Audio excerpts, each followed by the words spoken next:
Now, you say that the fringe right is ravenous to claw back women's rights, reproductive rights, and the IVF issue really burst onto the scene. You've heard advocates kind of warning that this would happen ever since Dobbs was overturned, but we saw what happened in Alabama earlier this year. The Supreme Court of Alabama came out with that ruling that would have curtailed IVF access.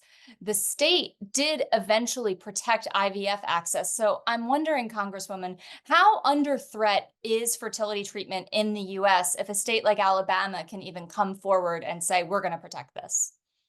Well, remember, the Supreme Court and Justice Thomas did say with the Dobbs decision, this is just the beginning, and we are very interested in looking at contraception. I'm thankful that today's ruling on, or the recent ruling with mifepristone was upheld. But to your point, what happened in Alabama, I think, is a roadmap for a number of red states in particular to follow.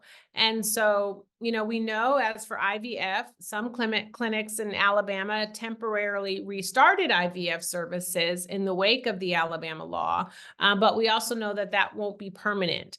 And so I think just recently a hospital in Mobile, Alabama has already announced that they are going to halt IVF services until the end of 2024 due to legal risks. So what we are seeing is that fertility treatment clinics and providers are thinking about liability and legal risks before they're actually taking into account the needs of their patients and what their patients want because of A, the Alabama ruling, and B, what came down from the Supreme Court.